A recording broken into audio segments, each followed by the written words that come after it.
The Brooklyn Nets will begin training camp this week with Media Day on Monday, and with all the drama surrounding the team this offseason, there are plenty of questions surrounding a franchise with championship aspirations. It's been a while, but back to talk some Brooklyn Nets basketball is New York Post Nets beat writer Brian Lewis. Brian, long time no see. How's it going?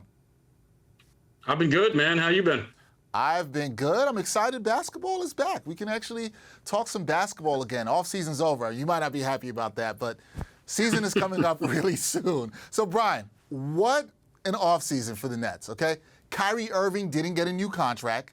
Kevin Durant demanded a trade, right? And then reportedly wanted to change the head coach and GM. So with so much drama in BK, how is this all going to work?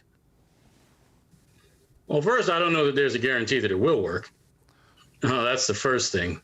But if it's going to work, I'd say winning is the key. I mean, listen, LeBron tried to get Spo fired, and Pat Riley put him in check, and then you look, and the next 4 years, they made 4 finals and won 2 titles. So it can be done.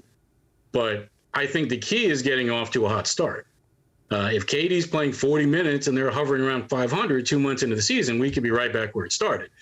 But if you're winning, a lot of the complaints or things that you're kvetching about or things that get on your nerves about somebody else as a person or about the job that somebody else is doing, those things are very easy to ignore when you're winning.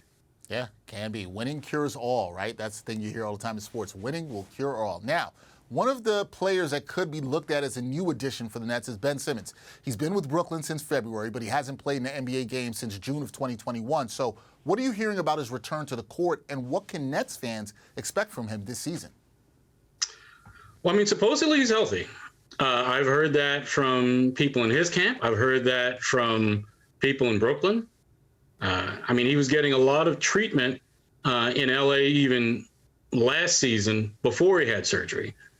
He's come back from the back surgery and he's hit every benchmark that he was supposed to hit, either on time or ahead of schedule. So physically, he should be fine.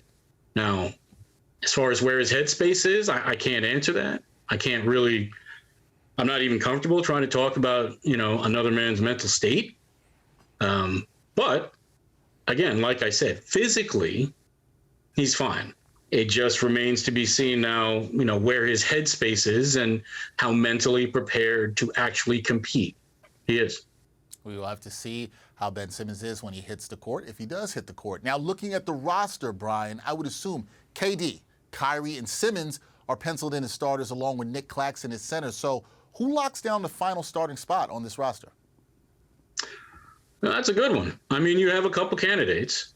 I think after watching them play and watching the way the Boston series went, I think they're very aware that they were outsized and needed more length on the wing. So I would say Seth Curry is unlikely, despite his history as a starter. I would say you're probably between Joe Harris and Royce O'Neal. TJ Warren is a long shot because you just don't know. We haven't seen him play in a while. So I would say you've got Joe Harris or Royce O'Neal. And Royce is more of a balanced player. I mean, he's a 3-and-D player, and they desperately need defense. And, of course, Joe obviously had not just 1 surgery, but 2. So if I had to put them in order, I would probably say Royce would be my favorite going into camp, followed closely by Joe Harris. All right, Royce O'Neal as the favorite. We will see how it all shakes out. Now, look, Brian, you're going to have a lot of interesting questions I'm sure the rest of the media will have at Media Day on Monday around the Nets. We'll see if those questions get answered. Enjoy, Brian. Thank you for the time. Appreciate you as always. Oh, thanks for having me. Anytime.